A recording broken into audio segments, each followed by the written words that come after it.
Welcome to vision TV news. Vision TV news కు స్వాగతం. కృష్ణా జిల్లా గుడివాడ పాము కాటుకు గురై మరణించిన చనపతి బేబమ్మను ప్రభుత్వం వెంటనే ఆదుకోవాలంటూ సిఐటియు ఆర్సిపి రెడ్డి డిమాండ్ చేశారు.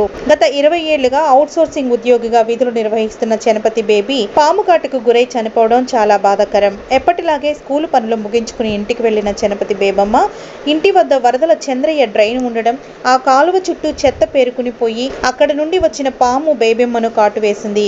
గుడివాడ పట్టణంలో డ్రైనేజీలు, పరిసరాల శుభ్రం విషయంలో అధికారులు నిర్లక్ష్యం చూపడంతోనే ఇటువంటి సందర్భాలు చోటు చేసుకుంటున్నాయని స్థానికులు వాపోతున్నారు. బేబమ్మ దంపతులు ఇద్దరు ఈ అవుట్ సోర్సింగ్ ఉద్యోగం మీదనే జీవనాన్ని కొనసాగిస్తున్నారు. రాష్ట్ర ప్రభుత్వం వెంటనే బేబీ మృతిని గుర్తించి తగు న్యాయం చేయాలని సిఐటియు తరపున డిమాండ్ చేస్తున్నారు. ఈ సందర్భంగా కేంద్ర రాష్ట్ర ప్రభుత్వాలు అవుట్ సోర్సింగ్ ఉద్యోగులను పర్మనెంట్ చేయవలసిందిగా కూడా సిఐటియు వారు డిమాండ్ చేశారు.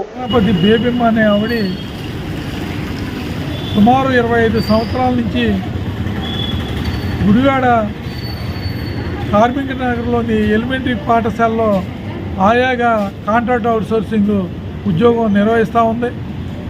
రోజు వెళ్ళినట్టు ఈరోజు పాఠశాలకు వెళ్ళి పాఠశాల అంతా శుభ్రం చేసి ఇంటికి వచ్చిన తర్వాత ఇంట్లో పావుకాటికి గురై చనిపోవడం జరిగింది. ఆవిడ చాలా పేద కుటుంబం. ఈ జీతం మీదే ఆవిడ భార్యాభర్తలు జీవించే పరిస్థితి.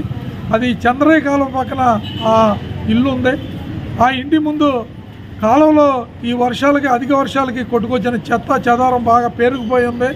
దాంట్లోంచి ఆ పాము వచ్చి ఆవిడని కాటేసిందని ఆ కుటుంబ సభ్యులు చెబుతూ ఉన్నారు. కాబట్టి ఆవిడకి తగిన న్యాయం చేయవలసిందిగా మనం ప్రభుత్వాన్ని విజ్ఞప్తి చేస్తున్నాం. ఎందుకంటే ప్రభుత్వం పావుకాడికి చనిపోయిన ఆవిడ అంటే గుడివాడ పట్టణం ఇంత అభివృద్ధి అయిన పట్టణంలో ఒక వర్కరు పావుకాడికి చనిపోవడం అంటే ఇంతకంటే దౌర్భాగ్యం మరొకటి లేదు. కాబట్టి తక్షణం ఆ కుటుంబానికి న్యాయం చేయాలి. అట్లాగే ప్రభుత్వం ఆవిడ ఆ కుటుంబాన్ని ఆదుకోవాలని ఈ సందర్భంగా మేము డిమాండ్ చేస్తూ ఉన్నాం. ఏదో కేంద్ర రాష్ట్ర ప్రభుత్వాలు అవుట్సోర్సింగ్ ఉద్యోగాల్లో మేము అధికారాల్లోకి వస్తే వాళ్ళందరినీ రెగ్యులర్ చేస్తామని పదే పదే చెప్పడం, అలా సంవత్సరాల తరబడి వాళ్ళు పనిచేయటం జరుగుతూ ఉంది. ఆవిడకి ఇచ్చే జీతం కూడా పార్ట్ టైం అనే పేరుతో 4,000 రూపాయలు జీతం ఇస్తారు. ఆ జీతంతోనే ఆవిడ బతికే పరిస్థితి ఉంది. కాబట్టి కేంద్ర రాష్ట్ర ప్రభుత్వాలు ఈ కాంట్రాక్ట్ అవుట్ సోర్సింగ్ అనే ఉద్యోగాల్ని రెగ్యులర్ చేస్తామని అందరూ ఎన్నికల మేనిఫెస్టోలో పెట్టడం, ఎన్నికలు అయిపోయిన తర్వాత వాళ్ళని మరింత కాంట్రాక్టు వర్కర్స్ని అందరినీ శ్రమ దోపిడీకి గురి చేయడం జరుగుతూ ఉంది.